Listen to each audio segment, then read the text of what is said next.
Welcome back, Big 550, KTRS, and STLtoday.com. There is a new book getting some attention, and if you're a history buff, this could be right up your alley. Thurston Clarke has written a book called JFK's Last 100 Days. And Thurston, we're coming up on the 50th anniversary of his assassination.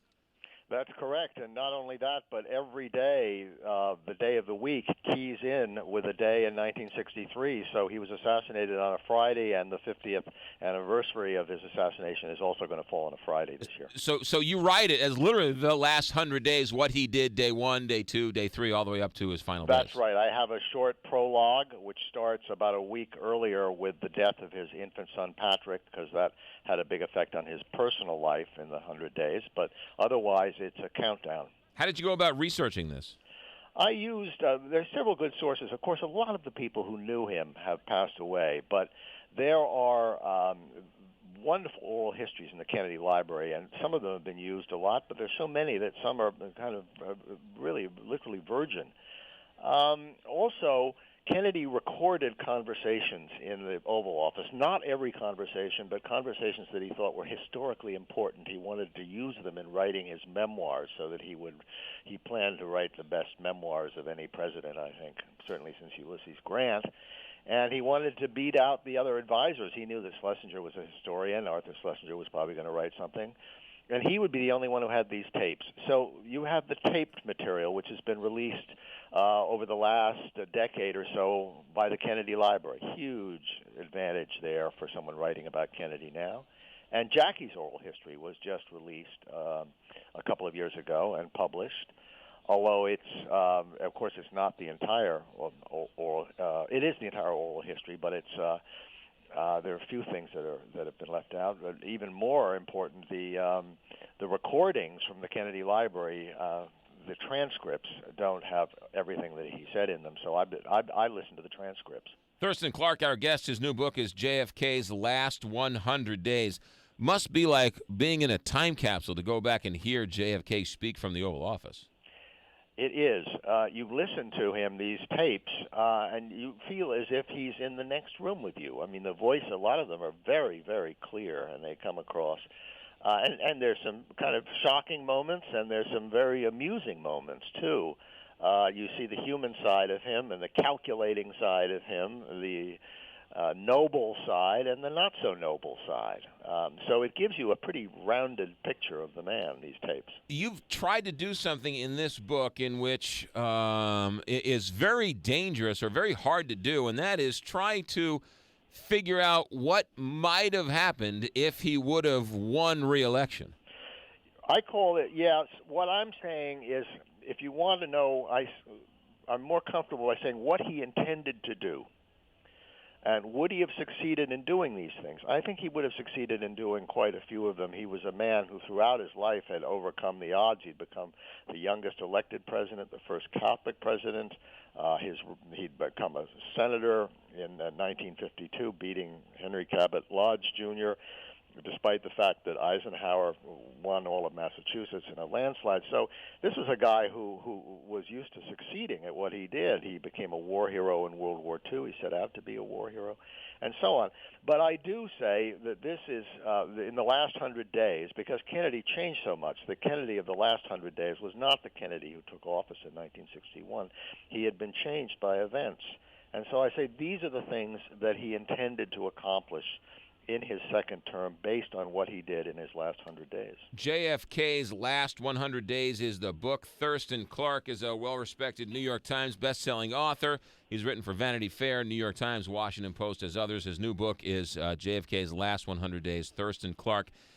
Is it a foregone conclusion he would have been reelected? I think it is. I think there are very few people that think that Barry Goldwater would have beaten him. All right.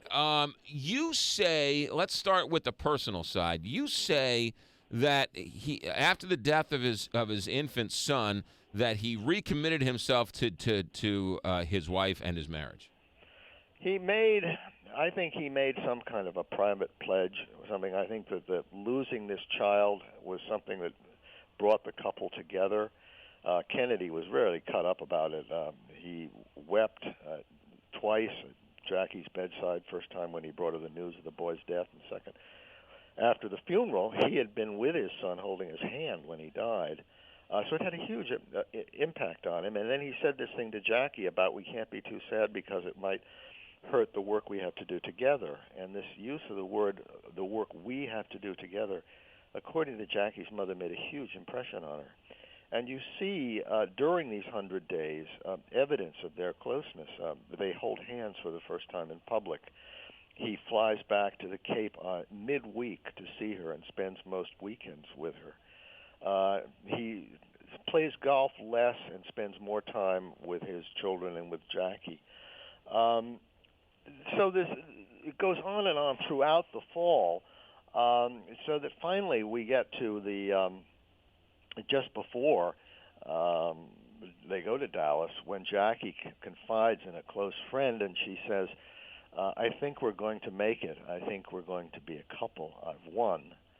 This was told to me in an interview with a woman who knew them both very, very well, who was still alive. So I think things certainly had changed between the two of them. How much of help did you get from the family? I know you said you got quite a bit from the Kennedy Library, but how much? Well, the help that I got from the family was that some of the material that you need, the family has to sign off on seeing it. Specifically, Lem Billings, who was JFK's best friend, has an oral history that's very useful, and Robert Kennedy Jr. is one. Lem Billings is not alive anymore, but Robert Kennedy Jr. has to approve researchers to look at it, and he approved me. The Kennedys don't give interviews. Caroline Kennedy doesn't give interviews. Right. In this, than the other members of the family. But of course, I was lucky to have, while I was doing my research, Ted Sorensen published his memoirs about 4 years ago before he died, and they were very, very revealing, particularly about Kennedy's relationship with Lyndon Johnson. And Jackie's oral history, given to the Kennedy Library, that was supposed to be embargoed for another 25 years, was suddenly released and published in 2011. Thurston Clarke, our guest. His book is JFK's Last 100 Days. Talk about, just for a moment, Vietnam, because I think people sort of superimpose what they wanted him to do. Yeah. And with hindsight, you can always say he would have done the right thing, but you shed at least some insight as to what might he want to have done. Well, I think you have to start, the key thing is what he didn't do in Vietnam during his presidency. And what he didn't do was to send U.S. combat units into battle.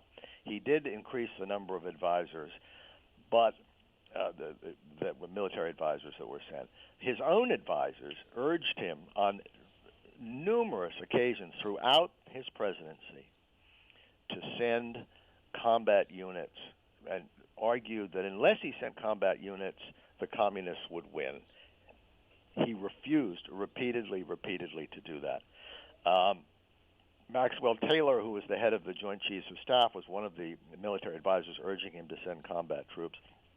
Later in his book said, I don't recall anyone being opposed to combat troops except for one man, and that man was the president.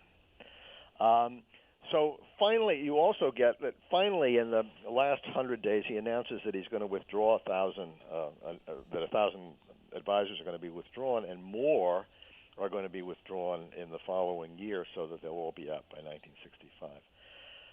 You know, it's not just me who it's not wishful thinking on my part, but alone, all of the advisors who advised Kennedy and then Johnson have said within the last 20 years in oral histories and in interviews and in memoirs that they believed that Kennedy would not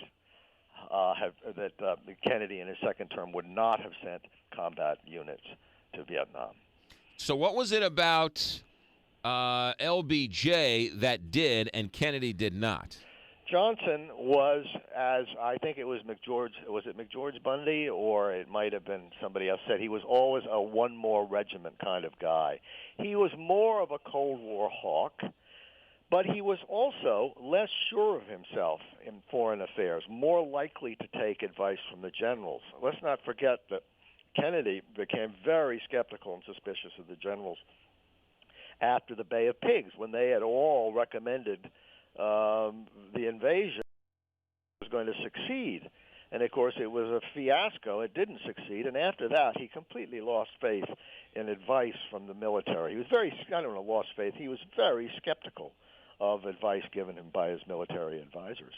And this reinforced a skepticism that was already there. He was a junior officer during World War II, and like a lot of junior officers, was very suspicious of the brass of the top generals and their competency. And I think that only increased.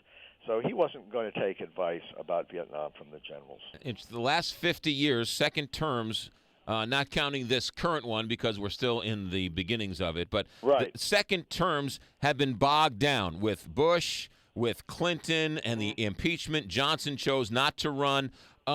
What's to say that Kennedy's second term wouldn't have been bogged down by something? Well, it could have been, of course. Anything could have happened. But, you know, most people agree that he would have scored almost as resounding a victory against Barry Goldwater as Johnson did. Johnson had the assassination factor going for him, but Kennedy, I think, would have easily beaten Goldwater and would have also had a Congress that was much more amenable to him at that point than he had when he first took office. And also that the initiatives that Kennedy started in his last 100 days, the Civil Rights Bill, the tax bill, all of these things, Medicare. You know, a year after he was assassinated, Look magazine went back to the four leaders of Congress, the House and Senate majority and minority leaders, to ask them what would have happened to Kennedy's program if he'd still been alive. Now, these were men who had every reason to say, oh, well, Johnson accomplished great things, because they were going to have to live with Johnson for the next 4 years. Johnson had been reelected. And he was a very vindictive and proud and sensitive man. But listen to what the Republicans say. The Senate Minority Leader Dirksen said the program, in other words, Kennedy's program, was on its way before November 22nd. Its time had come. House Minority Leader Republican Charlie Halleck said, quote, the assassination made no difference. The program was already made. Now, they had to have known that their opinions were going to upset the notoriously touchy Johnson, but they made them anyway. Majority Leader Mike Mansfield said, the assassination made no real difference. Adoption of the tax bill and civil rights bill might have taken a little longer, but they would have been adopted. Mansfield had to deal with Johnson every day, and look what he says. Thurston Clarke is the author of a book that's getting a lot of attention out there, JFK's Last 100 Days, and he depicts the last 100 days, probably the most important of his first term. Thurston Clarke, thanks for joining us. Best of luck with the book. Have a good day. Thank you very much, sir. You got it. Back in a moment, Big 550, KTRS.